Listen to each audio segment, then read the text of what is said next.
Okay, we will now see the second part of theory, collection framework. Okay, so we were at the interface, the collection framework use. Okay, so now we will move on to provide the greatest flexibility in their use. The collection interfaces allow some methods to be optional. The optional methods enable to you modify the contents of the collection. Okay, so optional methods are also available, and what they do, they enable you to modify the contents of the inside collection. Collections that support these methods are called modifiable collections. Collections that do not allow their contents, those are called unmodifiable collection framework.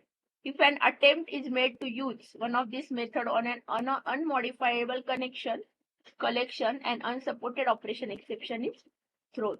All the built-in collections are by default modifiable, so you don't have to worry about this exception is thrown. Okay, so what you have to remember, if you want to change the collection, if they are modifiable, by default both are all are modifiable, fortunately, so you can modify them. And if the collection is unmodifiable, it will be called as unmodifiable collection framework.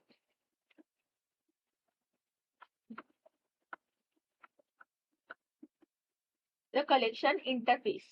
Okay, the collection interface is the foundation upon which the collection framework is built, because it must be implemented by any class that defines a collection, because it's a basic interface. Collection is a generic interface that has this declaration, interface collection E. Here E specifies the type of object that the collection will hold. Collection extends the iterable interface. This means that all collection can be recycled through the use of for each style for loop. Okay, the only classes that implement iterable can be cycled through the use of for. Okay, so collection is a basic interface. It extends the iterable interface. These things you have to remember. All collection can be recycled, as we have already seen, because all classes implement the iterable interface, so you can iterate through like a for each type for loop. Okay, collection declares the core method that all collection will have in common. All collection implement collection. Familiarity with methods is necessary for a clear understanding of the framework. Okay, collection is a basic interface and all collection will implement them. Several of these methods can throw unsupported operation exceptions if they are unmodifiable. It occurs if a collection cannot be modified. A class cast exception is generated when one object is incompatible with another, such as when an attempt is made to add incompatible objects to the collection. Okay, so you cannot cast that object to that particular class, and you cannot store it into the particular class. It will throw the class cast exception. Null pointer exception is thrown if an attempt is made to store null object and null elements are not allowed at any cost. Okay, so every time you have to take care, whatever you are storing in collection, it is a non-null value. An illegal argument exception is thrown if an invalid argument is used. An illegal state exception is thrown if an attempt is made to add an element to a fixed length collection that is full. Okay, illegal state exception means already there are fully stored collection. It has no space available, and you are storing one more object into that collection, so it will throw illegal state exception. Objects are added to the collection by calling add method. Add takes an argument of type E, which means that objects added to a collection must be compatible with the type of data expected by the collection. Okay, you cannot store any object in any collection. You have to take the type compatibility. You can add the entire contents of one collection to another by calling the add-all method. You can remove the object by using remove.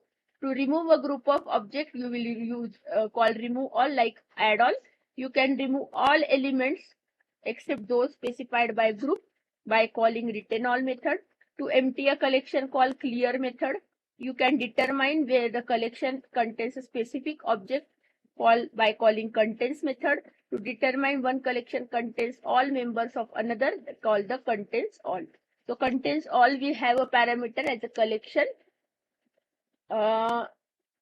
This different collection. Also, if one collection is a completely part of another collection, it will return true. You can determine when collection is empty by using is empty. The number of elements currently held in a collection can be determined by calling size. Okay, currently how many numbers of elements are there? It will be determined by size. The two array methods return an array that contains the elements stored in the invoking collection. The first returns array of object. What is two array method return? It returns an array that contains the elements stored in an invoking collection. First returns array of objects, second returns array of elements that have the same type as the array specified as a parameter. Normally the second form is more convenient because it returns the desired array type. Okay. First return the array of object and second is array of element that have the same type as the array specified by the parameter. Okay. So in the second format, it returns the desired array type, so it is more convenient. Are more important than it might at first seem. Okay, whenever you are handling or dealing with the collection framework, each and every method is very useful for you. Okay, irrespective of their easiness. If even if those are easy methods, those are very much important. If you are not aware or you are not known about these methods, you cannot iterate through the collection framework. Often processing of the contents of the collection by using array-like syntax is advantageous. By providing pathway between collection and arrays, you can have best of both worlds. Okay. So collection is a group of objects, arrays is a collection of primitive types, and you can connect them all. You can create a pathway between them and you can take advantage of both of them. Two collections can be compared for equality by using equals. The precise meaning of equality may differ from a collection to collection. Okay. For example, you can implement equals so that it compares the values of elements stored in a collection. Equals can compare references to those elements. One more very important method is iterator. We have already seen to iterate over the elements. Iterators are frequently used when working with collections. The list interface. The list interface extends a collection and declares the behavior of the collection that stores the sequence of elements. Elements can be inserted or accessed by their position in the list using zero-based index. A list may contain duplicate elements. Okay, so we have started with the list interface. It extends the collection interface. Very much important line. Every interface will extend the collection interface. It declares the behavior of the collection that stores the sequence of elements. Elements can be inserted or accessed by their position using a zero-based index. A list may contain duplicate elements. Multiple same elements are allowed in the list. List is a generic interface that has this declaration. Interface list E. E specify type of object that the list will hold, and every object must be of that type only. Not any other type object can be added to the list. List defines some of its own. We will see. Okay. Note again that the several of these methods will throw an unsupported operation exception. If the list cannot be modified, class cast exception is generated when one object is incompatible with another, such as when an attempt to make an incompatible object to a list that we have already seen. When one object is incompatible with another, such as when an attempt is made to add incompatible object to a list, several methods will throw an index out of bound exception if invalid index is used. Null pointer exception is thrown if an attempt is made to store null object and null elements are not allowed in the list, or anything that is relative to collection framework, null object is not allowed at all. Illegal argument exception if invalid argument is used. To the versions of add and add all defined by collection, list adds to the methods add int e, add all int collection. Okay, list add the methods add and add all. What are the versions of them? Add, integer and type, and add all integer collection. Add at the particular index, you are specifying one object. to be stored or to be added to the list, and in add all int collection, index and a collection group of objects. These methods insert elements at the specified index. Also, the semantics of add and add all collection defined by collection are changed by list so that they add the elements to the end of the list. Okay. Add will add to the end of the list and add all collection group of objects at the end of the list if the index as int is not specified. To obtain the object stored at specified location called get at the particular index. To assign the value called set at the particular index. To find the index, use the first index of and last index of.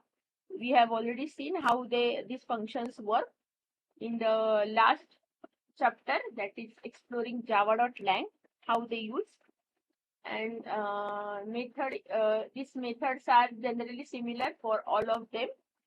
First index of will give the first occurrence of particular object in the list, and last index of will give you the last position of the particular object in the list. Okay, you can obtain a sublist of a list by calling sublist, specifying the beginning and ending indexes of the sublist. As you can imagine, sublist makes list processing quite convenient. Now we will see those methods that we have seen in table. Boolean add adds object to the invoking collection, returns true if object was added to the collection, returns false if object is already member of the collection, and add the collection does not allow duplicates.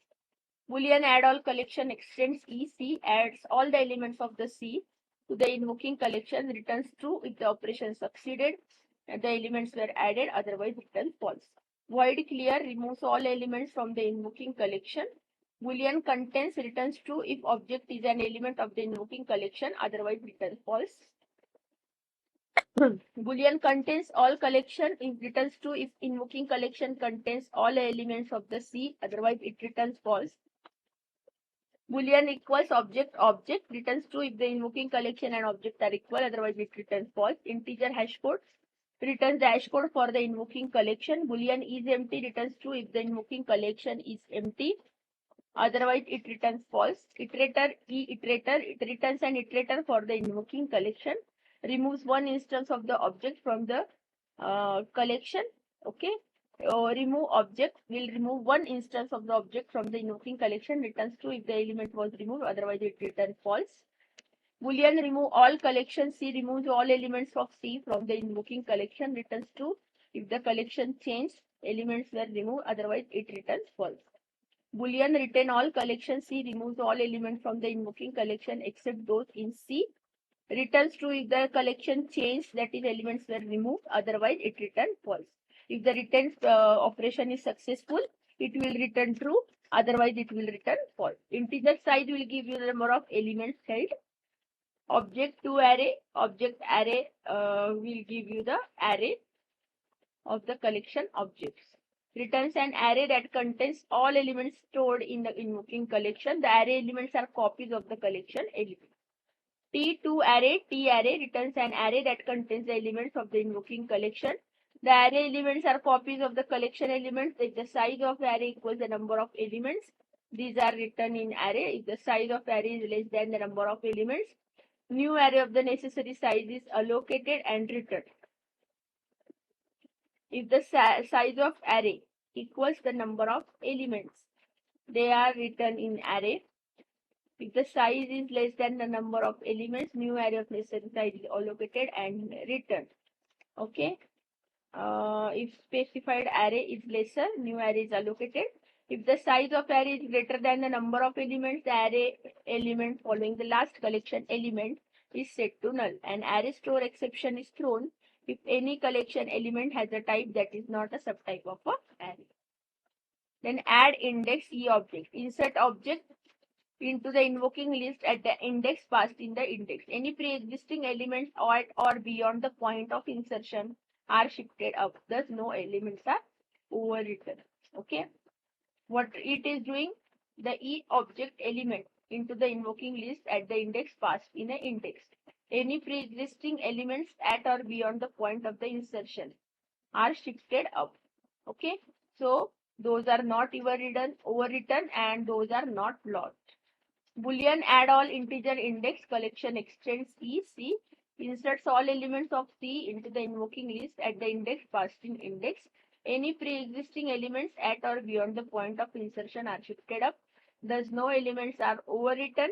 So, all elements from this collection are stored from this particular index, and any remaining previous elements will shifted up. Then E get integer index returns the object stored at the specified index within the invoking collection. Integer index of object returns the index of the first instance of the object in the invoking list. If object is not an element of the list, -1 is returned. Then integer last index of object returns the index of the last instance of object in the invoking list. If object is not an element of the list, -1 is returned. List iterator interface type E. List iterator returns an iterator to the start of the invoking list. List iterator E. List iterator integer index returns an iterator to the invoking list that begins at the specified index. E remove integer index removes the element at the position index from the invoking list and returns the deleted element. Okay. What the remove does? Remove the element at the position index from the invoking list and return the deleted element as a E. The resulting list is compacted, thus the indexes of the subsequent elements are decremented by 1. E set integer index E object assigns object to the location specified by index within the invoking list.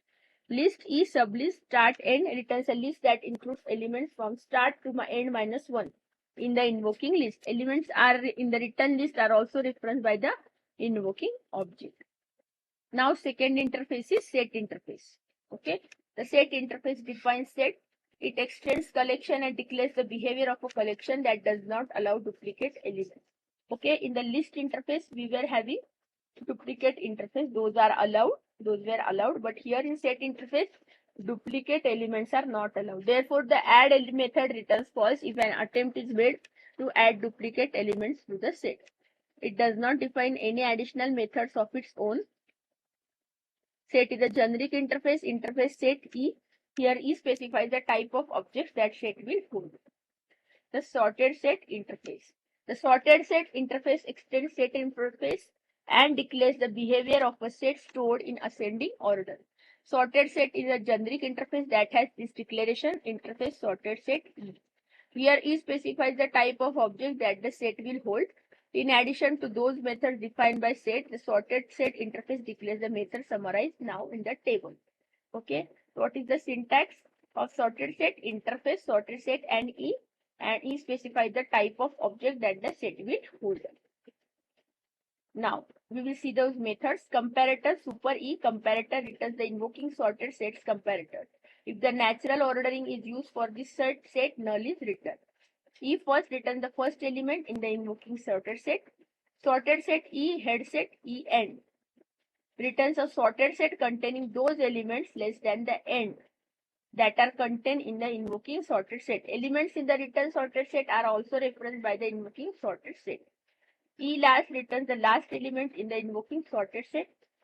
Sorted set E subset E start E end returns a sorted set that include those elements between a start to end -1. Elements in the return collection are also referenced by the invoking object. Sorted set E tail set E start returns a sorted set that contains those elements greater than or equal to start that are contained in the sorted set.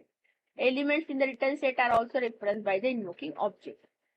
Several methods throw no such element exception when no items are contained in the invoking set. Class cast exception is thrown when an object is incompatible with the elements in a set. Null pointer exception is thrown if an attempt is made to use null object and null is not allowed. Illegal if invalid argument is used. Sorted set defines several methods that make set processing more convenient. To obtain first object, use first. Get the last element, use last. Subset of the sorted set called subset, specifying the first and last object. If you need the subset that starts with the first element, use head set. And if you want a subset that ends in the set, use tail set. Okay. So in this way, we see some more interesting topics in the collection framework. In the next session, we will see um, some more interfaces and classes in the collection framework. And this journey is very interesting because collection framework is very important framework to handle the data structure using Java. Okay. So meet you in the next session with then some new topics related to collection framework, some new interesting topics. Till then, you can learn these topics that we have already seen in first and second theory part and practice them if possible. Okay. So meet you in the next session. Thank you so much.